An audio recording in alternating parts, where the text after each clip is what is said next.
How you doing, guys? My name is Louis Perez. I own a salon in Allentown. I'm a salon owner now for about 7 years, but new to the industry as far as cosmetics.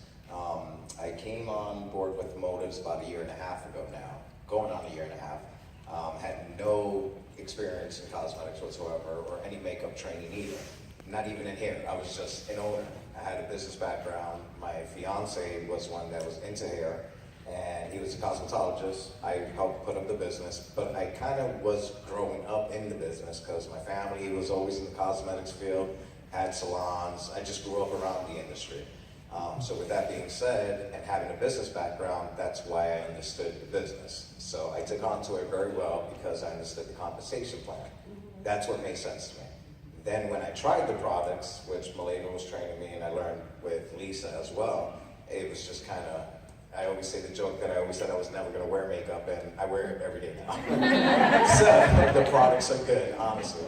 I have tons, all of my clients I have converted, and just for like what you ladies were saying with people with MAC, tons of different lines. I've converted everybody in my salon to Motives.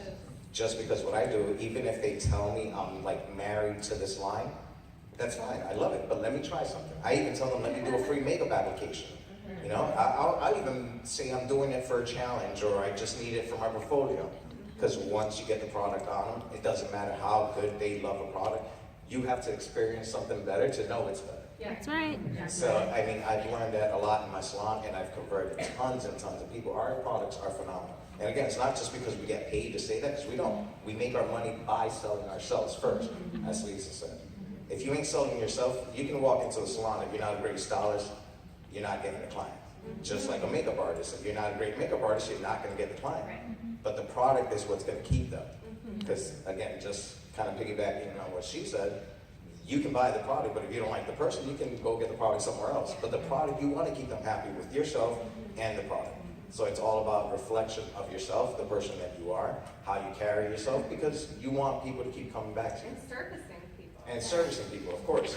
So, with all that being said, that was a little bit about me. I don't want to steal another. So these are, did you say you're from Allentown area? Okay.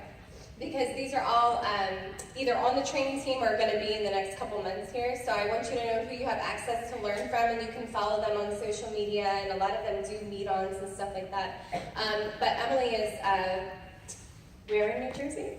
South Jersey. South Jersey, like the beach, I guess. And she always says, she'll tell you a little bit about her story, but she grew up in the salon industry as well, and has owned large salons and scaled down, and kind of now has more of like a boutique salon, I guess you could say. But what I love about her experience is that she's done an amazing job of appreciating the art of makeup, but you're so great with marketing and social media. And so I respect that, because sometimes when you grow up in a traditional business, you kind of get stuck in your ways and you do things as they've always done.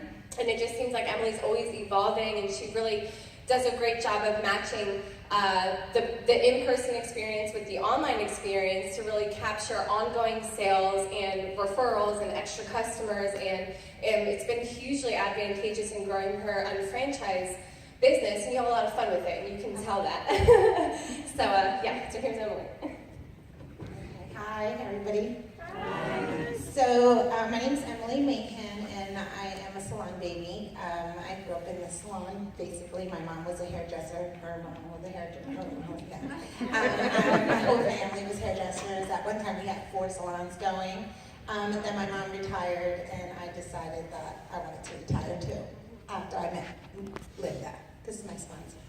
Linda's a smart woman. Linda's a very smart woman. I'm going to tell you what she did. I was running several salons and other little businesses that I had on the side, and Linda came into the salon, and she was, what's the word would you say? Persistent. Persistent. Because I said, okay, leave literature on the desk, and I did that about 3 times, and then one day my daughter, which was in beauty school at the time, said to me, I don't want to be a hairdresser, I hate hair. I'm like, really? She said, I want to do makeup, I love makeup. And I remembered the makeup lady that kept leaving the literature. That's the personal relationship, you guys. Right? She didn't give up on me, and so she came, and we talked about makeup, which I had I didn't care, but I wanted to do this for my daughter.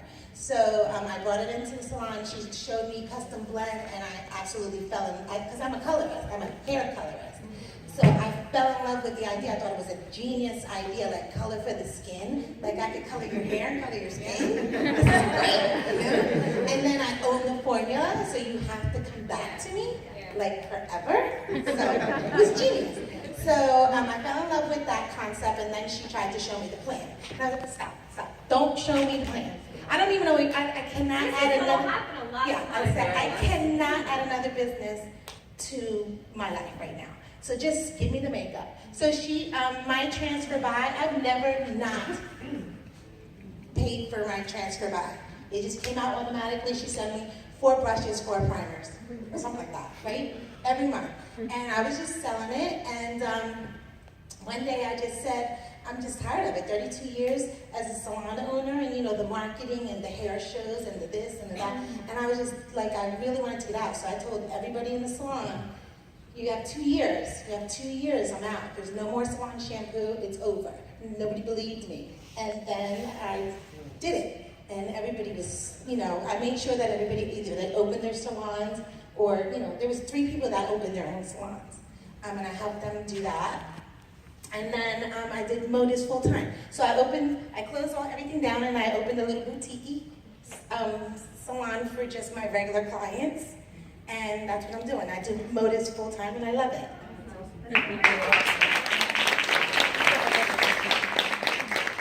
So just a few things that I want to point out is it's all about timing. Because I know Linda followed up with her for how long? Like over a year, right?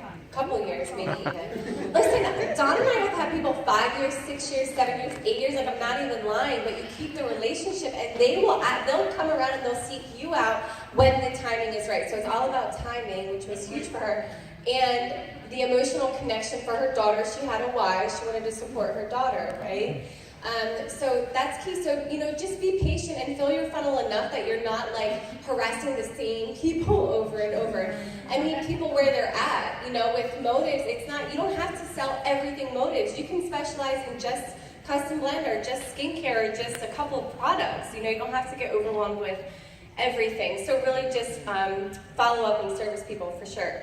So Malayla is from the Kutztown, PA area, and she specializes, freelance makeup artist who specializes for film and TV. So maybe she can give some tips on what her favorite go-to products are, because a lot of people will ask that also. But the one thing, and again, it's not for everybody. Not every freelance artist you meet is gonna get this, you know.